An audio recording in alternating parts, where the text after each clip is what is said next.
Vamos lá, gente. Direito tributário 1, bora tirar as dúvidas hoje para a própria semana. Vamos lá. Quais são as dúvidas que vocês têm, gente? Bora? Quais são as dúvidas, gente? Vocês têm as questões? Quais são as questões que você tem? Todas? Sempre serão bem-vindas. Bora lá, gente. Vamos lá.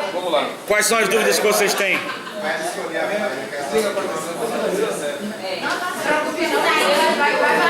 Quais são as dúvidas, gente? Bora lá, vamos lá. A pergunta dos entes tributantes federados. Os entes tributantes federados, que você sabe, União, Estados, municípios, Distrito Federal, eles são sujeitos ativos. Quem quiser copiar, quem quiser ouve e assimila. Eles são sujeitos ativos que têm a competência instituída pela Constituição Federal para cobrar, arrecadar, fiscalizar e executar tributos. Simples e prático. 4 são as funções: cobrar, fiscalizar, arrecadar e executar. Certo? Cobrar o tributo, que é quando você, por exemplo, cobrar, vou dar um exemplo para você. O ente tributante federado vê no computador que está em atraso, aí ele manda uma carta, isso é uma cobrança. Arrecadar é quando ele olha estatisticamente que, através do efeito dele da fiscalização, de todo o bojo administrativo, ele conseguiu que entrassem para os cofres públicos. A arrecadação é quando ingressa o numerário nos cofres públicos. Então, arrecadar. Qual é a outra? Cobrar, arrecadar, fiscalizar. Não, fiscalizar. Pode ser inverso, né? Pode ser inverso. Fiscalizar. Fiscalizar é quando ele começa a fazer um trabalho de verificação de base, não só nos computadores internos hoje em dia, encontro de contas, fazendo relações estatísticas, existem várias relações, vários programas, o fisco está bem aparelhado no Brasil, ou quando ele vai a campo mesmo cobrar através da fiscalização. E executar é quando ele termina o PAF, o processo administrativo fiscal, e ele tem um instrumento hábil para proceder à execução fiscal. Qual é esse instrumento hábil para proceder à execução fiscal? Que a gente vai estudar ainda, mas é o título CDA, Certidão da Dívida Ativa, certo? Mas a gente vai estudar ainda, legal? Diga, minha querida. As exceções para majorar ou reduzir impostos, aquelas exceções? Não vai cair em prova, porque isso, exceções vai entrar no princípio da anterioridade, que vai ser uma aula que eu gostaria que todos comparecessem, porque sempre tem, é uma aula que eu não gosto de dar, vou ser sincero a vocês, porque é uma aula muito decoreba, mas é a aula que infelizmente tem que ser dada, porque vocês vão ter que raciocinar, mas a maioria vai ser decoreba. E isso pode cair geralmente uma pergunta ou duas no exame da ordem, e essa pode ser decisiva. As só são satisfatórias. Não, tem várias, a gente vai ver no princípio da anterioridade. Vamos esquecer um pouco isso, porque nós estamos focados na prova agora. Certinho? Então não vai cair nada de exceção a esses princípios, tá? Exceto os que poderão... Eu só dei como exemplo, não vai cair nada disso na prova. Não, os que são isentos. Não vai cair nada disso, nada de isento, nada. Vai cair só isso que eu ministrei para vocês. Comprei um programa maravilhoso na internet, para que faz diploma, faz certificado lindo para os cursos de extensão. Quer dizer, eu compro, não é? Para dar de graça a vocês. Isso é brincadeira? Doravante vai ter uma taxinha extra agora. Vai ter uma taxinha. Eu tô fazendo de graça. Mas de graça tem injeção na testa. Agora vai ter uma taxinha. Viu? Pequena taxa, né? Para poder eu pagar o programa. Vamos lá. Já teve sábado, dia 25, sobre o Tribunal do Júri. O pessoal está recebendo certificados lindão. Não, falo na área tributária. A área tributária vai ter também. Nós estamos fazendo. Eu quero ver se faço em maio, porque o mês de abril está totalmente... O mês de abril só tem 2 sábados, esse último. Esse último. Por quê? Por que só tem esse último? 2 feriadões mataram o mês de maio. Mês de abril. Vamos lá, gente, bora. Qual é a próxima dúvida que vocês têm? Sobre o processo administrativo. Então, entre tributantes federados, fixar é sujeito ativo na relação, certo? Tem competência constitucional para fazer essas operações, que ele inclusive, eu fiz fora da ordem, vocês podem colocar a ordem. Vamos colocar assim numa ordem. Não existe na realidade essa ordem, a gente está criando essa ordem. Mas vamos supor, o primeiro passo que faz é fiscalizar. O segundo passo que ele faz é a verificação da arrecadação. O terceiro é a cobrança. E o quarto é a execução. Mas mesmo fora de ordem eu aceito, não tem problema nenhum, tá? Porque uma coisa liga a outra e não tem essa hierarquia. O sujeito é ativo. Sujeito é ativo. Professor, mas para ver a cobrança tem que haver o lançamento? Sim, lógico. Agora, Lógico. outra coisa, no caso dos No final de tudo vai executar. No final. O lançamento é como se fosse uma espécie de você preencher um cheque ou uma nota promissória ou uma duplicata e a pessoa está comprometida. Você não pode cobrar do nada, né? Ninguém. Certinho? Tem que cobrar de acordo com um título que vai embasar essa cobrança. Vamos lá, gente, bora. O princípio da seletividade, da solidariedade, é meio assim, o fundo da minha cabeça, como se fosse... Solidariedade. Solidariedade tributária é um princípio intelectual. Vou falar para vocês, você escreve com as palavras de vocês. O que acontece no princípio da... Ei, Júnior, firme e forte? Tudo bem, professor? Beleza, querido? As suas ordens. Precisando de alguma coisa? Não, professor, eu queria só pegar o telefone de Jutaí. Meu irmão. Ah, beleza. Estamos aí, firme e forte. Veja só. Vamos entender solidariedade? Para a gente ficar mais fácil. Tá? A solidariedade, ela funciona da seguinte maneira. Eu tenho um Estado, que é res pública, coisa pública, que não existe, esse Estado não existe, uma coisa ficta, uma ficção, e ele precisa de recursos para poder transformar em benefícios a sociedade, para poder funcionar aquele grupo, aquele grupamento social, humano, que está organizado. Não é isso, gente? Então, como ele não tem fonte de renda própria, ele vai arrecadar de quem? Dos próprios cidadãos, certinho? Arrecadar para construir escolas, para dar manutenção naquelas escolas, para construir estradas, para dar manutenção nas estradas, entendeu? Por aí você vai raciocinando e desdobramento, para dar segurança pública, para dar saúde, você vai escrevendo com a facilidade isso, que não tem dificuldade nenhuma, certo? Não tem dificuldade nenhuma, certinho? Então ele precisa arrecadar para fazer tudo isso para a sociedade. A solidariedade tributária, ela vai falar que você precisa arrecadar, certo? Dentro de um princípio que seja o da razoabilidade, né? Do humanismo, certinho? Dentro de princípios que visem, né?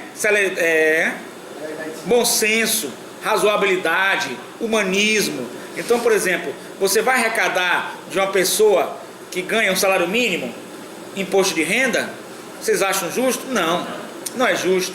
Então aquela pessoa que ganha salário mínimo é uma questão de solidariedade tributária.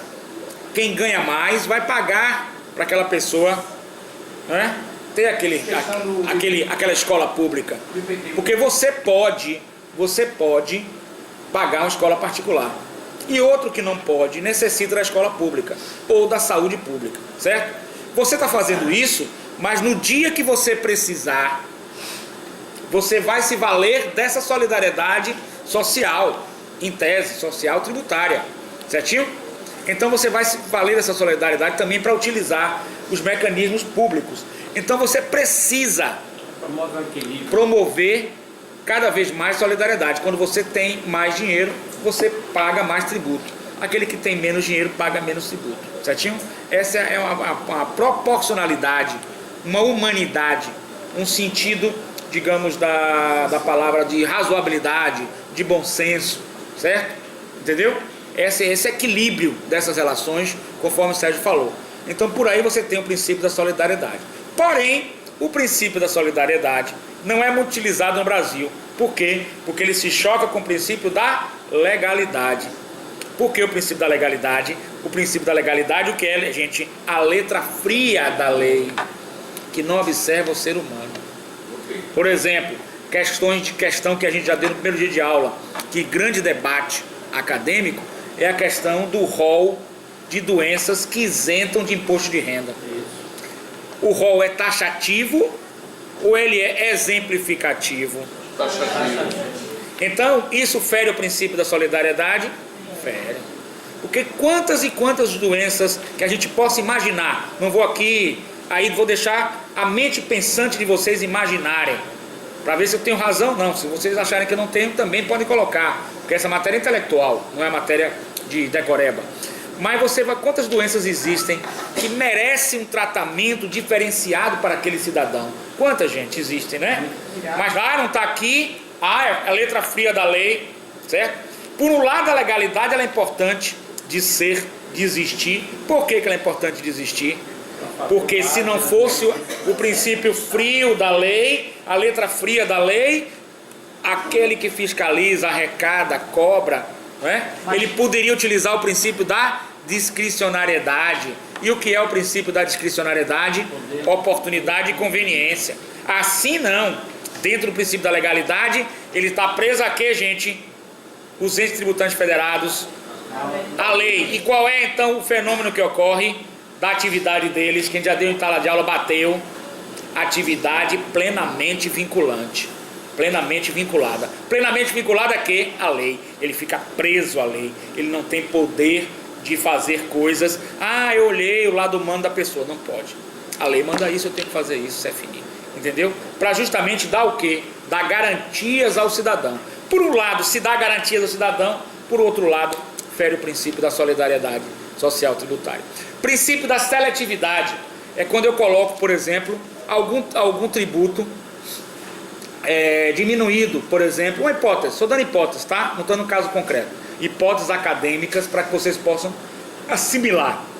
Depois vocês vão para a prática e ver. Por exemplo, hipótese é uma coisa que não é, a gente faz de conta que é para ver como seria.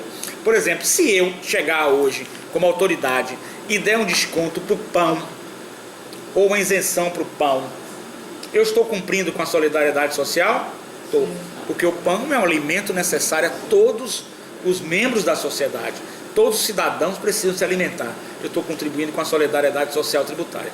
Mas eu estou sendo seletivo também.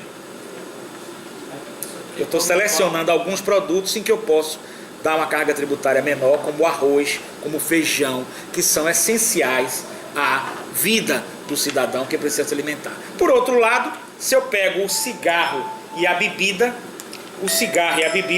eu posso simplesmente pegar no cigarro e a bebida e colocar uma tributação maior, não posso? Por quê? Porque não tem tanta necessidade básica de sobrevivência, de dignidade da pessoa humana como a alimentação. Cigarro é um vício, a bebida também é uma droga lícita dentro da sociedade. Você pode simplesmente excluí-la do seu orçamento. Isso aconteceu em 2010 para 2011. Isso. Quando o governo liberou os smartphones, celulares, eletrodomésticos alguns, ele tirou essa carga tributária de cima para poder dar espaço, chegar para a população desses produtos. Por exemplo, o IPI é diminuído para o indivíduo que é taxista, que utiliza o carro para o táxi. Aí você vai ver se isso é seletivo e se isso atende à solidariedade social. IPI tem muitos mecanismos de colocar seletividade nos produtos.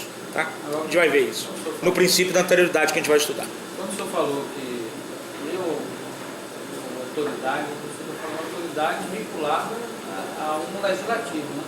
Não, vinculada legislativa, perfeito, porque aí eu teria que falar e ler. Justamente, pergunta de Sérgio interessante. Quando eu falo autoridade vinculada ao legislativo, porque se eu tiver vinculado aos entes tributantes federados, eu não faço lei, né, gente? Aí eu cumpro, e dentro de qual atividade? Qual atividade?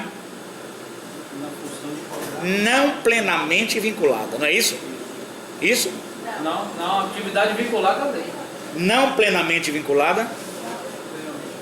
Ou plenamente vinculada? Todo mundo aposta o semestre nisso? Então vocês estão bem, plenamente vinculado, eu acabei de falar. Então o ente tributante federado, ele não pode inventar, criar, nada disso, ele tem que ficar dentro da... Eu falei que o senhor deveria estar ligado a alguém. Se ele quiser, é um órgão legislativo. Isso. Justamente. Vamos ver no princípio da anterioridade. Esse poder Vamos lá. discricionário está... Esse poder discricionário está mais no legislativo do que no ente tributante federal. Legal, gente? Ficou claro aí? Ficou mole, né? Tranquilo. Aí você faz a prova, ó, fluindo, não tem dificuldade nenhuma. Até aqui não precisa decorar. Você vai precisar decorar no princípio da anterioridade. Mas aqui não precisa não, tá? E o PAF? E o PAF, vamos lá, gente. PAF, o que é PAF? Processo administrativo Fiscal. Onde é que nós temos então os pilares da legalidade que a gente tanto bateu aqui? Isonomia. Os pilares da legalidade. Onde é que estão os pilares da legalidade que a gente estudou aqui, gente? Vamos lá? Poder executivo, legislativo.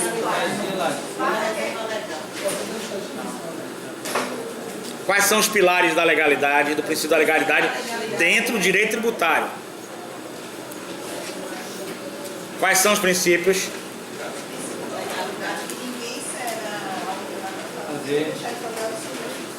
E isso está certo, mas eu quero os pilares, em que poderes?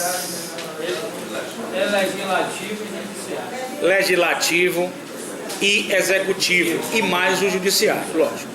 Aonde é que nós temos o princípio da legalidade no legislativo? Nenhum tributo será criado, majorado ou extinto, senão através de lei, tá certo? Então esse é no legislativo. Legislativo pode ser o quê? A mesma coisa dos entes tributantes federados. Estadual, municipal, federal, certo? Pode ser os entes tributantes federados. Então, por exemplo, você quer aumentar o IPTU, cuja competência é dos municípios, você coloca no Congresso Nacional em Brasília, não é isso? Não. Estou certo? Não. Ou estou errado? Está errado. Você não coloca. Está errado? É pegadinha? Tanto a criação quanto o aumento depende da lei, né? Depende da lei. Se a competência dele é dos municípios, vai ser no município, na Câmara de Vereadores do município que ele tem essa competência.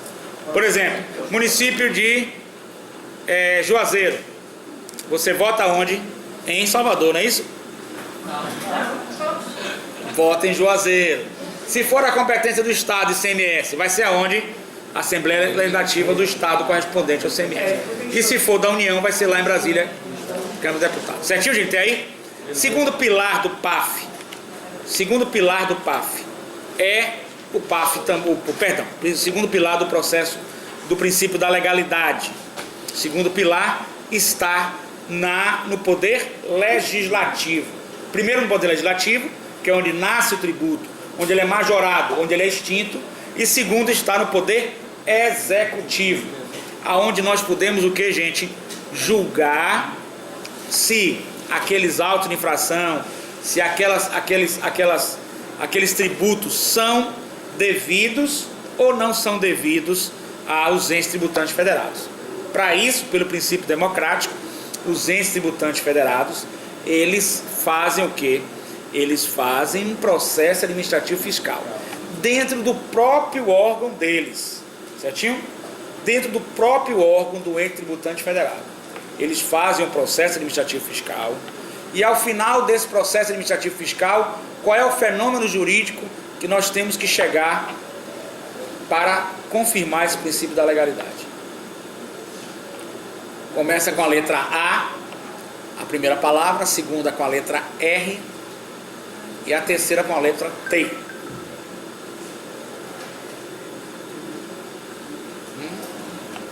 Tá no caderno, teve um dia que eu parei para botar na cabeça de vocês essa aula. Eu parei só para colocar isso. Você lembra? Tá lembrado ele? Você lembra? Parei só para colocar. Você lembra, não lembra? Eu parei só para colocar, foi? Só para colocar. Só para colocar. Eu parei só para colocar. Você lembra? Você lembra, não? Você lembra? A-R-T. Vamos lá, gente? Vamos lá?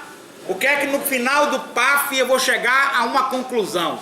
Eu estou usando esse termo porque é um termo técnico, é um fenômeno jurídico. Mas vocês depois vão compreender por que o termo. Vocês vão poder falar em outros termos. Mas é preciso que vocês falem nos termos corretos. Tá certo? Vamos lá? Qual é? Começa com a letra A. Se cair na prova hoje isso, hein? Ave Maria. Eu coloquei aqui, ó, o PAF destina a ser regular a prática dos atos administrativos Perfeito. e do contribuinte para chegar ao ART. Mas significa ART você não sabe. Beleza.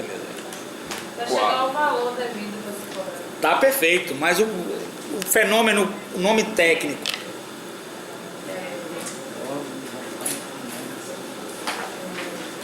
Rapaz, não é brincadeira não. Arrecadação relacional ao tributo. Muito bom. Arrecadação relacional ao tributo. Vamos lá, gente, bora. Bora, gente, vamos lá. Se cair na prova aí, isso ninguém sabe, hein? Que arrecadação? Não é isso não, tá errado, é fora. Bola fora. Vamos lá, gente. Depois da palavra A tem a letra C.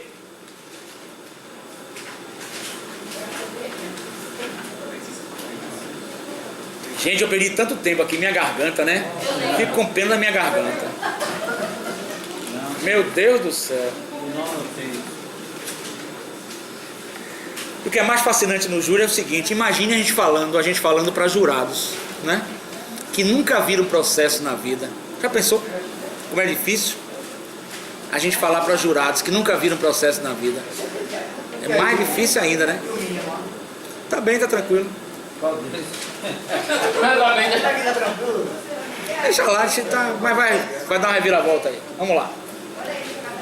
Tomando é pau lá todo dia. Bora. Dia, matar o filho do polícia, Bora lá. Tanta gente pra ele matar, foi logo matar o cara errado. Vamos lá, gente, bora. Meu Deus do céu, Jesus Cristo. E agora, minha gente? Depois do A vem um C, gente. Depois vem um C. Depois do A vem um C. Tô aqui olhando, Não, R não. É um C. Depois do C vem um E. Ó, vou dar um exemplo para fixar. Eu estou tentando ver se consigo fixar na mente de vocês essas coisas. Vamos imaginar que chegou aqui um desafeto meu. Aí ele entrou ali, eu fiz assim. Na saída eu... Me pego, a mesma coisa. Mas o que é que eu vou fazer com ele? Começando com A, a segunda letra é C, que a gente chama um... Acerto de contas. Acerto de contas. Certinho? É a mesma coisa desse fenômeno no direito tributário. É um acerto de contas. O final do PAF é um acerto de contas. Eu só falta acertar agora a primeira palavra. Vamos prestar atenção todo mundo agora que eu vou falar? Preste atenção. Acertamento da relação tributária. É um acerto de contas entre o contribuinte e o fisco. Para isso é que serve o PAF. Processo Administrativo Fiscal. Acertamento da relação tributária. Esse é o termo correto. Acertamento da relação tributária. É um acerto de contas. É um encontro de contas. Por que é um encontro de contas? Porque imaginemos que o fisco dê um auto de infração, ou o dia que eu estou devendo um tributo, e eu já tenha no passado o direito a compensar tributos no futuro. Eu não vou fazer um encontro de contas? Entendeu, gente? O que eu estou falando? Eu não vou fazer um acertamento de contas. É um acertamento de contas entre o contribuinte e o fisco. Deu para entender, gente? Entre o Aí, crédito e o débito.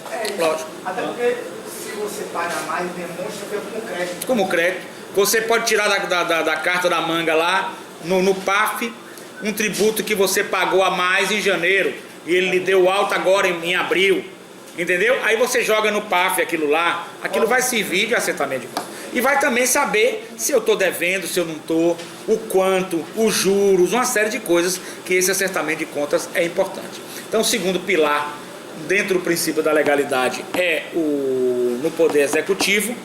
E agora que eu falei também na aula passada, você não deve ter prestado atenção, mas é a questão do modus operandi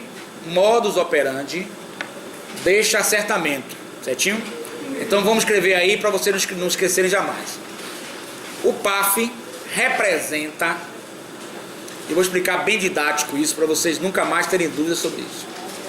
O PAF representa a fase de conhecimento. O PAF representa a fase de conhecimento que ao final lhe dará um título executivo,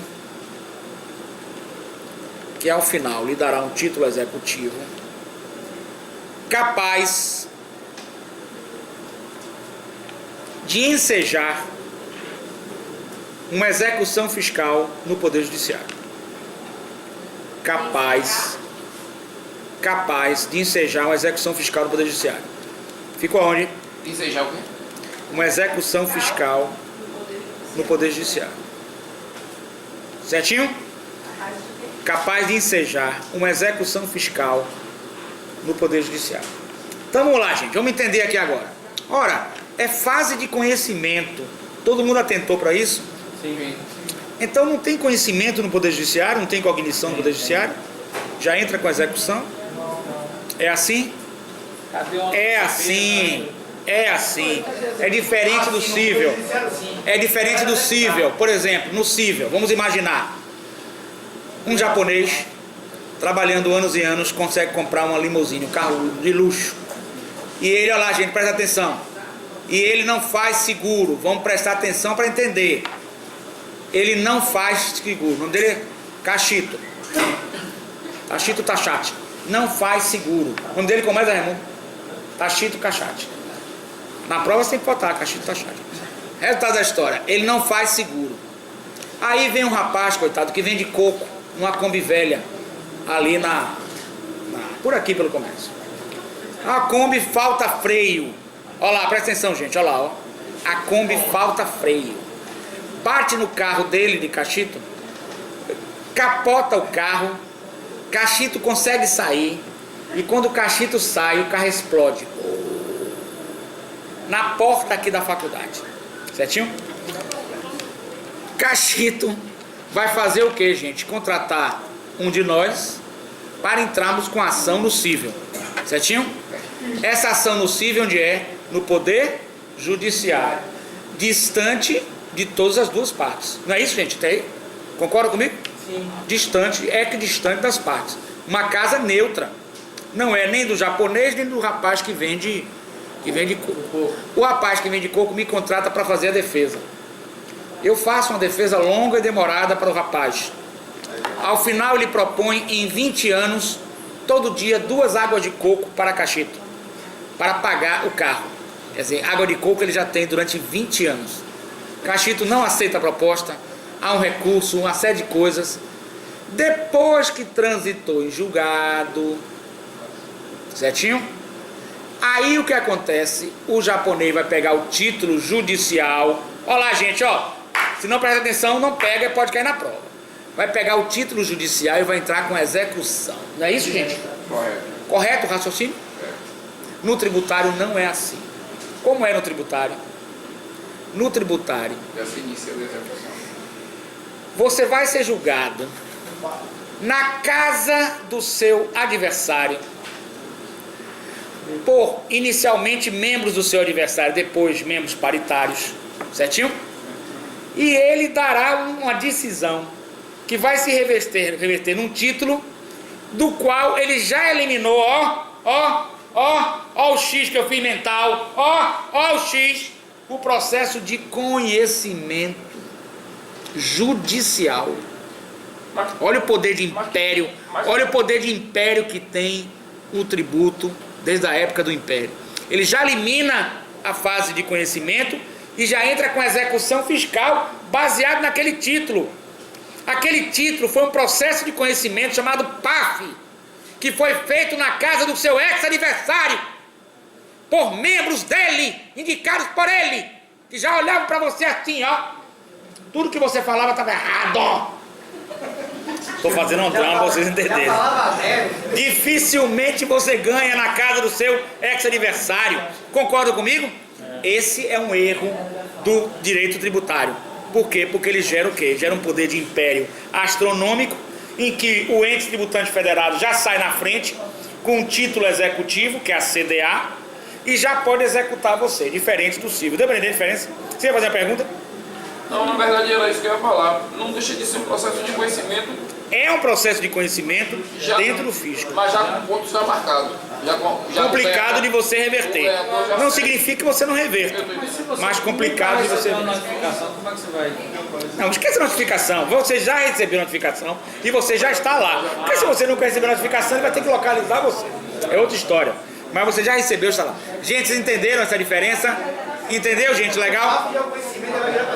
É um processo de conhecimento. Só que não é feito num órgão equidistante, na tripartição de Montesquieu. Ele é feito dentro da casa do seu ex-adverso. Percebeu? Que nós precisamos ainda evoluir no direito tributário, que é uma coisa errada. Porém, a gente vai ver no tributário 2 que a gente tem mecanismos de colocar, certo? O contribuinte, certo? No Poder Judiciário, iniciando um processo de conhecimento. Em casos específicos, por exemplo, com ação declaratória de inexistência de débito fiscal. Certo? Futuro, né? Se vocês quiserem, só para anotar, não vou cobrar em prova, mas para quem quer conhecimento, ação declaratória de inexigibilidade de título fiscal ou de título tributário. É uma ação de conhecimento. Certinho? A regra, gente, vamos acompanhar esse raciocínio para não se perder, tá bom? Porque eu não vou cobrar a ação, vou cobrar só o raciocínio. Como é que a gente pode entender agora aí? Vamos lá, para vocês entenderem. A regra é o fisco como sujeito ativo e o contribuinte como sujeito passivo. Concorda comigo? Nesse momento em que eu entro a favor do fisco com ação declaratória, contribuinte passa a ser sujeito ativo e o fisco sujeito passivo. Se já estiver correndo um processo de execução, eu posso distribuir por dependência. Quais são os princípios? Prevenção do juízo, conexão e por aí lá vai. Deu para entender? Então nós podemos dizer que no processo tributário a regra é o ente tributante federado como sujeito ativo e o contribuinte como sujeito passivo. Porém, pode existir que haja uma troca. No mesmo ato, você contribuinte vai ser sujeito ativo e passivo. No mesmo ato. Tributário. Ato tributário. Deu para entender? Quaisquer outros atos fica por conta da imaginação de vocês. Claro? Entendeu? Você vai ser sujeito ativo e passivo. Quer dizer, no tributário. O processo Você vai ser sujeito ativo e passivo. Você tem que falar logo tributário. Você entra pelo ralo. Aí fica por conta da divagação de vocês. Tá bom? Diga, meu querido. Aquela vertente que você falou anteriormente. No mesmo ato, inclusive, você viu? No mesmo ato. Como contribuinte de tributo. Claro. Você vai ser ativo. O espaço é que pode mudar. A resposta pode mudar. Diga, meu querido. Gente, entenderam isso aí ou ficou dúvida? Vamos lá, diga, meu querido. Fale tudo. Realmente o que eu falo é aquela questão de janeiro. Eu tenho uma dívida que eu paguei a mais do tributo. Certo. E aí vai ser cobrado em março. Se enquadra nessa situação aí. Se enquadra? Que no caso eu posso entrar no polo passivo. Se enquadra. Porque na verdade é o seguinte, olha só. Eu demonstro Com certeza. Eu já tinha uma dívida que faz um valor a mais. Com certeza. Com certeza. Ele. Olha lá, gente, o raciocínio dele está correto. Olha lá, vamos lá, gente, ó. Vamos entender. Tanto no PAF quanto no Poder Judiciário, o contribuinte pode fazer essa dobradinha ativo e passivo. Pode fazer. No PAF, você, qualquer petição que você faça, o fisco aceite ou não, não interessa isso. Você tem o direito de petição, não tem? Todo mundo tem direito de petição? Você pode fazer uma petição. Entendeu? Quando você faz uma petição, você é autor de uma petição, em tese, eu entendo que você é sujeito ativo. Concorda comigo? Certo? Quando você responde, quando você é citado para responder, você é passivo. Então você pode ser ativo e passivo tanto no PAF quanto no processo judicial. No processo judicial é mais clássico, certinho? Agora outra coisa importante para vocês entenderem. Paralelo ao PAF, pelo princípio da legalidade, nenhuma lesão, ameaça a direito poderá deixar de ser apreciada pelo Poder Judiciário. Não é isso que a gente aprendeu no artigo 5º, nos seus incisos. Você poderá entrar também paralelo no Poder Judiciário. Corre paralelo no PAF e no Poder Judiciário. Mas quem pode mais? O Poder Judiciário. Até porque para parar a questão da correção que está havendo todos os dias, né? Justamente. Estabilizar o valor. Você pode entrar com a ação de consignação de pagamento do valor que você julga ser correto. Certinho? Então essa questão de sujeito ativo e passivo pode ser no mesmo ato em 2 locais. Imagina que o cliente deve... Você pode ser ativo e passivo em 2 locais ou no mesmo ato. Assim você quer. No PAF administrativo e no Poder Judiciário. Claro. Tem nada a ver. Quero ver. Contribuinte, não é verdade? Eu estou mentindo. Estou mentindo. Vamos lá. Diga, minha querida. E hoje eu quero mais moderno. Essa posição, ativo e passivo. Eu quero mais moderno. Dentro do direito tributário. Eu quero mais moderno. O senhor é quem bem sabe que labuta todo dia. O labuta assim distante. O labuta distante, bem distante, bem distante. E o pessoal lá e eu só orientando eles, né? Concordo? Vamos lá, gente. Gente, vocês entenderam essa dinâmica? Ficou dúvida? Isso aí é básico. Quando você entende essa base, você vai ler alguma coisa tributária, no instante você aprende. Porque você já tem a base, entendeu? Vamos lá. Diga, meu amor. Eu solicitei a impugnação do TFF para uma empresa, Tá, aí eles deferiram o pedido. Ótimo. Porém, não me deram o direito de parcelar, eu tive que pagar todos. Um erro que eles fizeram, né? Porque na realidade, se eles deferiram, eles poderiam também você entrar. É porque na realidade o contribuinte tem um certo medo do poder de império dos entes tributantes federados, né? Porque é um poder de império. Ele me concedeu através de um pedido, um benefício. Eu falei, será que eu peço outro? Será que não vai ficar zangado? Tá entendendo? Tem que pedir. Foi o preço do valor, não podia nem reclamar. Aí então ela teve a vantagem, o benefício ela resolveu logo Você não pagar. falou tudo. Então foi a vantagem para ela, né? Certinho? Vamos lá, gente, vamos prosseguir agora aí nas dúvidas. Bora lá. Gente, tá legal? Tá pegando? Tá legal? Tá pegando? Tranquilo, né? Isso, é maravilhoso. Bora. Bora lá, gente, bora. Vamos lá. Gente, ficou claro aí o acertamento, a questão da legalidade, os pilares. Ficou tudo legal, não foi? Foi. Isso aí não tem dúvida. Isso aí, você botar na prova, vocês começam a escrever brincando, né? Uma facilidade total, né? Vamos lá. Tranquilo, uma maravilha. Vamos lá, bora lá. Bora, gente. Bora, perguntas aí, bora, dúvidas aí pra gente fechar.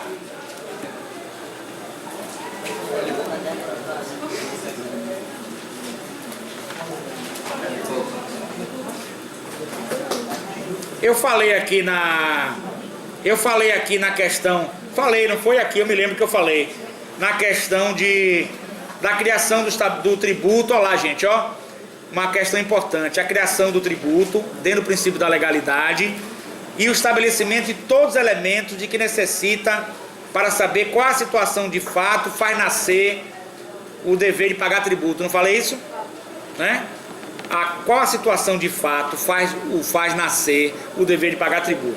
E aí eu vou fazer só uma revisão. O que deve conter a lei instituidora. Só uma revisão, que eu já dei sala de aula. A. Descrição do fato tributável. Certinho, gente? Tem dúvida nisso aí? É só você descrever o fato tributável. Para você ter um tributo, tem que descrever. O que é que vai ser o fato tributável? Qual a situação, qual fato da vida vai nascer a obrigação de pagar tributo? Segundo, definição da base de cálculo da alíquota. Então, para vocês entenderem base de cálculo e alíquota. Qual é o valor de ganho meu? Até que valor de ganho meu eu vou pagar imposto de renda? Aí tem aquela tabela, né? Vou dar um exemplo didático, sem me alongar. 2.000 a 4.000, 10%. Então a base de cálculo, no caso, seria de 2.000 a 4.000. E qual a alíquota? 15% nessa base de cálculo. De 4.000 a 8.000, estou dando exemplo didático, sem entrar. De 4.000 a 8.000, você tem 20%. Então qual é a base de cálculo de 4.000 a 8.000? Qual é a alíquota? 20% naquela base de cálculo. Você tem que estabelecer, então, a questão da base de cálculo da alíquota como critério para estabelecimento do tributo. Terceiro, critério para identificação de jeito passivo da obrigação tributária. Na criação do tributo, você tem que dizer quem é que vai pagar o tributo. Por exemplo, a gente deu bem claro, no caso do IPTU, não foi, gente? IPTU, a gente vai ter um proprietário de imóvel, não é isso? Esse proprietário de imóvel tem que ter um imóvel naquele município, certo? Situado naquele município, por exemplo, Salvador, e ele vai pagar o tributo. Se ele for proprietário de 1º de janeiro a 31 de dezembro, ele paga o valor integral. Se ele comprou imóvel no meio do ano, ele paga proporcional. Deu para entender isso aí? Pode repetir com o critério o quê? Esse é o critério de identificação do sujeito passivo. da obrigação tributária. Você tem que identificar o sujeito passivo. Integral ou proporcional, no caso Isso. do PTU. É. Ou imposto. Integral, proporcional, qual é o sujeito passivo, em quais condições ele vai pagar, quanto ele vai pagar, alíquota, base de cálculo, descrição, estou fazendo um resumo geral, descrição do fato tributável, entendeu, gente? Então, o IPTU é um exemplo clássico. Ser proprietário de imóvel e esse imóvel está no município X ou Y. Aí é bom, né? O valor tal. Pegar a história O valor dos tal. impostos.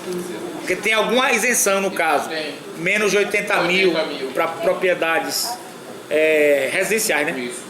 É bom que a história dos impostos, para saber qual, como o PTU é um Cada imposto é uma especificidade. de entidade até para Justamente. Até porque na relação de solidariedade tributária, você tem que ser equânime. Tem uma questão de bom senso. Vamos lá. Sujeito ativo da relação tributária. Quem é, geralmente, o nome do... Mas leão é uma coisa que você fala assim na fonte nova. Federativo. Mas quem é o sujeito ativo? Entes federativos. Entes tributantes federados. Entes tributantes federados. Entes tributantes federados. Esses são o sujeito ativo da relação tributária. Nesse momento da criação do tributo, da instituição do tributo, você vai ter uma outra regrinha que você tem que aprender. O sujeito ativo, o sujeito passivo é fixo. Certinho? Porque nunca o fisco vai fazer uma lei em que ele seria sujeito passivo. Ele vai ser sempre sujeito ativo e o contribuinte vai ser sujeito passivo. Quando você passa para a relação processual, aí é que ocorre a mistura, o híbrido, a troca, lá o que seja. Tá certo? Entende, gente? Agora vamos lá. Outra situação é a hipótese de... Qual é a outra situação, gente? A hipótese de incidência. Certinho? Qual é a hipótese de incidência? Vamos lá, gente? Qual é a hipótese de incidência do IPTU? valor. Hipótese de incidência do IPTU. O valor repetido. É o período. Hipótese de incidência do IPTU, gente. Todo mundo sabe isso. Ser proprietário de imóvel dentro daquela circunscrição daquele município. Essa é a hipótese de incidência. Hipótese de incidência, olha lá, gente. Hipótese que incide, da qual recai o tributo. Ser proprietário de imóvel dentro da circunscrição daquele município. Falamos na aula passada da polêmica que teve lá em... Como foi que a divisa com o Lauro de Freitas? A gente teve uma aula que debateu isso. Estela Maris, né? Estela Maris. Que alguns imóveis ficavam na linha limítrofe entre Lauro de Freitas e Salvador. E os dois, não sei, é uma linha que tem lá. Os dois municípios cobrando IPTU. A pessoa pode pagar 2 IPTUs? Não existe. Ou você paga para Salvador, ou você paga para Lauro de Freitas. Teve demandas judiciais sobre isso, passou em televisão. Eu não sei como está o caso agora, mas teve muita... Porque se você pagou para Salvador, você tem que ir lá, aí você pode abrir um PAF em Lauro de Freitas, que eu paguei para Salvador, certo? E dessa forma eu teria que ficar isento em Lauro de Freitas. Vai ter um crédito bom. Entendeu?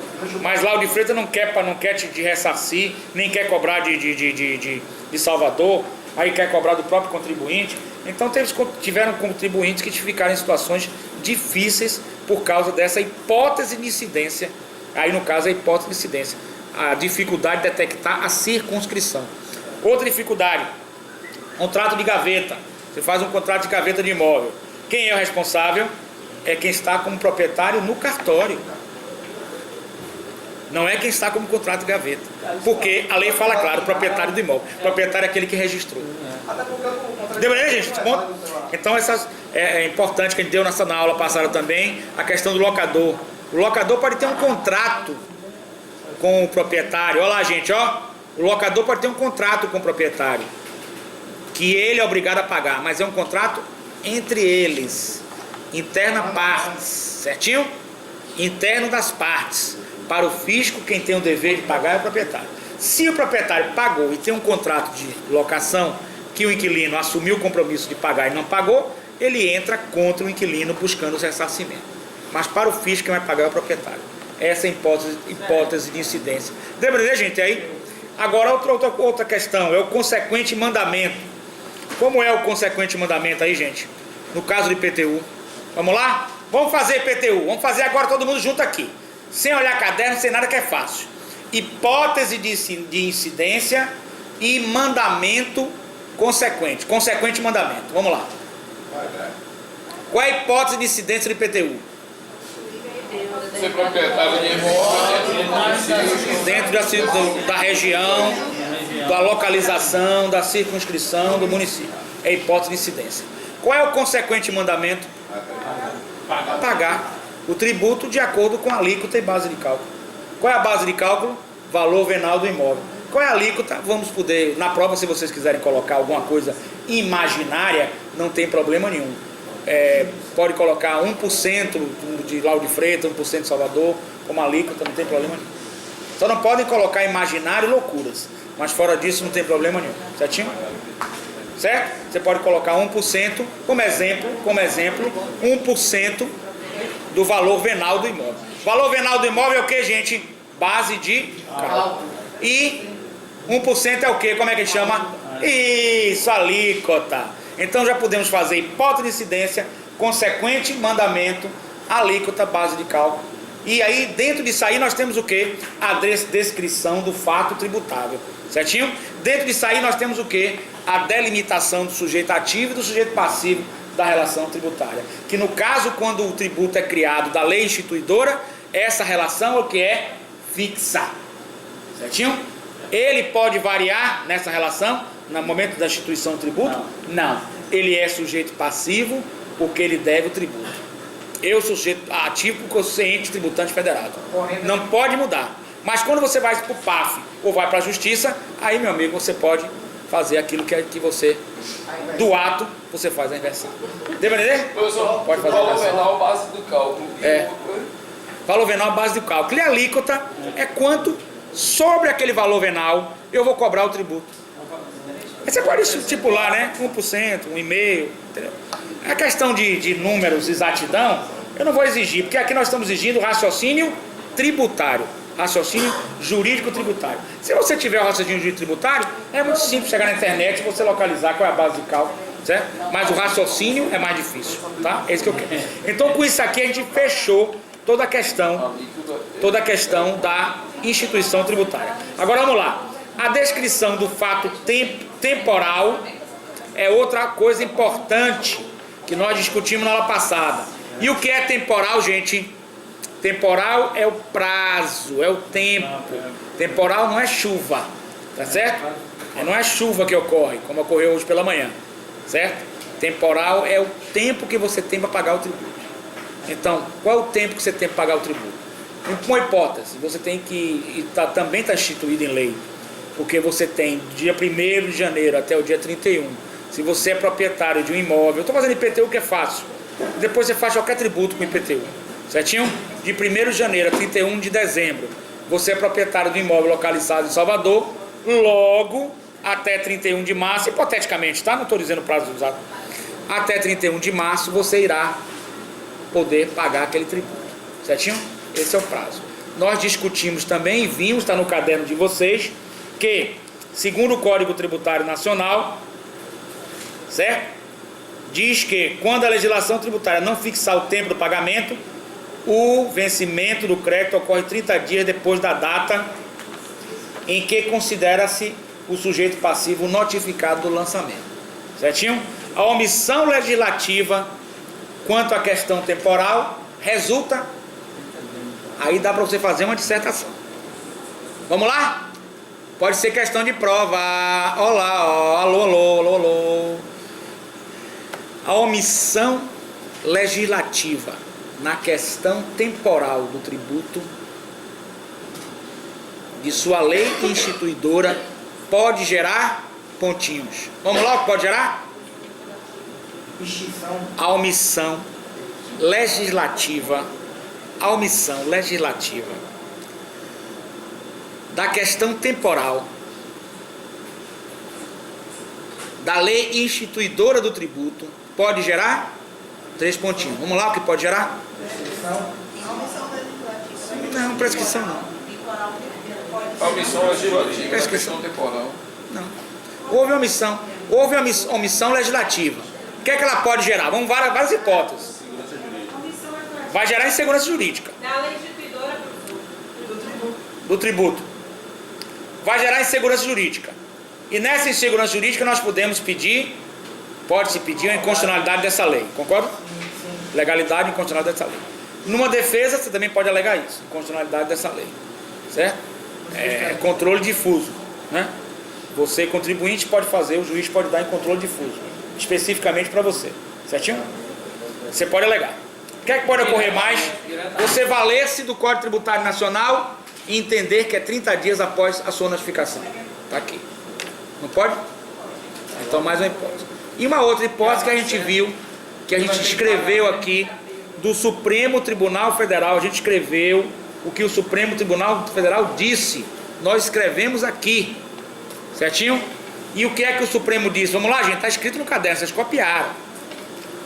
O Supremo Tribunal Federal, todavia, já manifestou seu entendimento no sentido da constitucionalidade da lei, que atribui ao ministro da Fazenda competência para fixar prazo para recolhimento de tributo, por entender que tal matéria não está no campo da reserva legal, ou seja, da legalidade.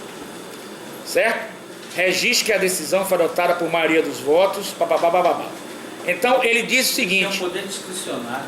essa lei poderá ser considerada constitucional, certo? E quando ela atribui ao ministro da Fazenda, e o ministro da Fazenda, de que órgão é, gente? Qual órgão que ele é? A Receita Federal. Não, Ministério da Fazenda. Ministro da Fazenda é a Receita Federal, sim. Mas qual órgão que ele é? No qual está ligado a quem? Está ligado a quem? Executivo. Certo? Lá na Finlândia, vampiro. Lá na Finlândia, veja só. O que acontece? Não, na Finlândia, lá não tem nada a ver com aqui, não. É na Finlândia. Bom, aqui não tem nada a ver, não. Aqui na Finlândia, lá na Finlândia. Aqui não tem nada a ver. Ele está ligado ao executivo. Ele é cargo de livre nomeação e livre exoneração, chamado ad nutum. Certinho, gente? Até aí? Então ele vai... Foi feita uma pergunta até por ele, aí ou por ele, algum de vocês aqui.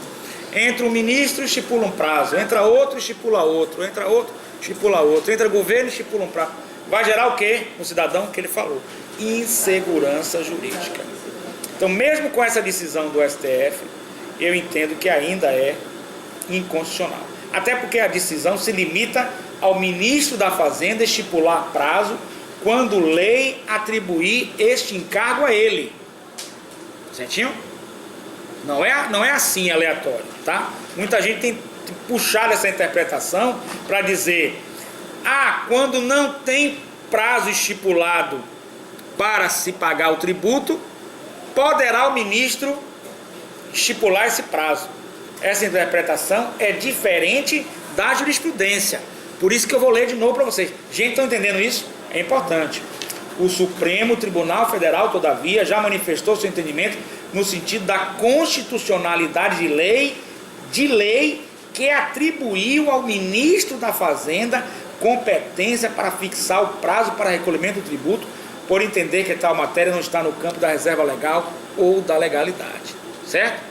Ele abre várias brechas aí, a nível de hermenêutica.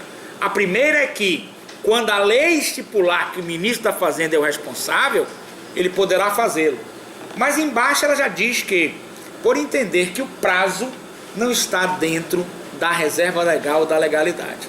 Isso aí abre um precedente enorme, inclusive para aceitação dos 30 dias que está no CTN, Código Tributário Nacional. Certinho? Porque o Código Tributário Nacional, gente, foi antes da Constituição Federal. Concordam comigo até aí? A Constituição Federal, alguns artigos que não foram recepcionados por ela, esses artigos serão considerados o que, gente? Inconstitucionais. Deu para entender esse mecanismo, gente? Ficou claro ou ficou dúvida até aí?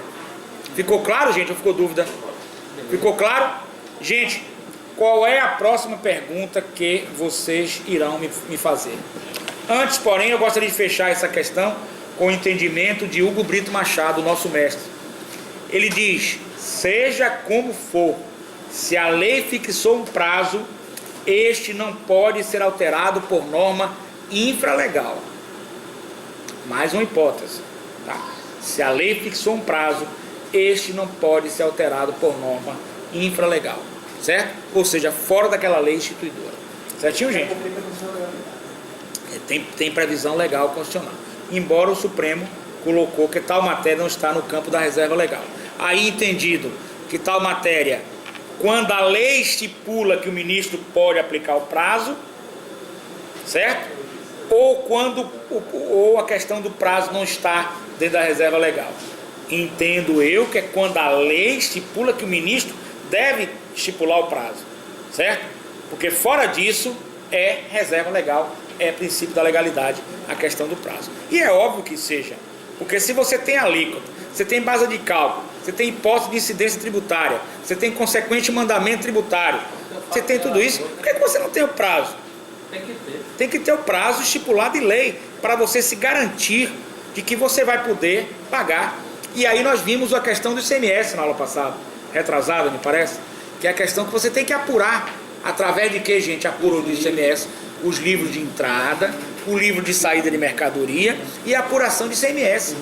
Isso requer que, mesmo eletronicamente, você cadastre as notas de entrada, cadastre as notas de saída. Vamos dar um exemplo hipotético, sem nenhuma apuração dos números, numérica, só didático. Você pega uma mercadoria, uma Brastemp, você revende Brastemp, você pega ela a 7%, se acredita, vende aqui a 17%, hipoteticamente, né? A diferença vai para o livro de apuração de ICMS. Ora, você tem que ter um prazo para fazer isso. Você não pode ir, isso fecha no último dia do mês e você vai pagar no mês subsequente. Você tem que ter um prazo para você fazer essa apuração. Para você, até mesmo você tem que ter um prazo para fazer seu imposto de renda, porque tem algumas deduções que você pode utilizar-se, não só a declaração eletrônica que você vai enviar, mas também até um prazo para você recolher. Esse prazo até uma programação sua financeira do contribuinte, seja ele empresa ou pessoa física, entendeu? Então o prazo, ele está literalmente, né, intrinsecamente ligado à questão, umbilicalmente ligado à questão da reserva legal e do princípio da legalidade. Não pode ser de outra forma entendido o prazo dentro do direito tributário. Certo, gente? Gente, ficou alguma dúvida para vocês? Diga, minha querida, fale. Ficou dúvida? Veja no caderno, dá uma rodada aí para ver se tem mais alguma coisa boa para a gente perguntar. A prova serão 3 questões. Questões abertas, questões subjetivas. Vocês têm que escrever no mínimo 10 linhas para cada questão. 10 linhas. Vocês terão que a prova vai valer 30 pontos e os trabalhos 10. Peço encarecidamente a vocês, faço um apelo encarecido, tragam todos os trabalhos que foram pedidos para que eu possa atribuir a vocês as notas. Pelo menos vocês possam atribuir para vocês os 10 pontos para juntar com a prova. É uma facilidade que eu estou dando para vocês. Certinho, gente? Vamos ver aí mais alguma questão? Bora, roda aí o caderno aí, o que tem mais? O quê? Ô, rapaz, não trouxe não, mas amanhã eu tô aqui, eu lhe trago, com certeza. Ah, gente, uma novidade para vocês aqui, ó. Sem estar gravando, sem dar o nome da empresa. Tá gravando, eu não vou dar o nome da empresa. Mas a empresa que a gente estudou, eu consegui a sensibilidade do magistrado, no sentido de que não retirasse as máquinas. Porém, ele fez uma outra estipulação, que na minha opinião é uma estipulação inteiramente coerente. Eu não tenho medo de criticar magistrado, não. Eu critico, mas tem também, quando a gente tem as questões de bom senso e de razoabilidade, tem que apoiar também. Ele foi extremamente razoável, de bom senso comigo, eu não tenho dúvida nenhuma. Eu até cumprimentei-o no elevador, dizendo que a decisão tenha sido muito justa dele. Diga-se de passagem, foi muito justa. Ele não retira as máquinas, contanto que a empresa se comprometa a recolher 5% do seu faturamento todo mês para abater o tributo. Tem inteiramente razoável, não foi? Não deixou Mas a empresa não tem, devido ao atraso de salários, a decisão é razoável, a decisão é de bom senso, mas a empresa, devido ao atraso de salários, não tem condições no momento de fazer esse recolhimento. Nem de 1%. Porque está com salário atrasados. Está com o FGTS que tem que depositar, que é uma prioridade minha dentro da empresa para os trabalhadores. Até porque eu também sou trabalhador da empresa. Então, nós vamos acertar o FGTS, queremos acertar a parte trabalhista toda, porque é prioridade, é o lado social que nós temos que cuidar. Então, eu vou fazer um novo pedido a ele, para que ele conceda. Nós aceitamos a decisão, mais um prazo de carência de 36 meses, para que possamos iniciar o pagamento de 2% do faturamento.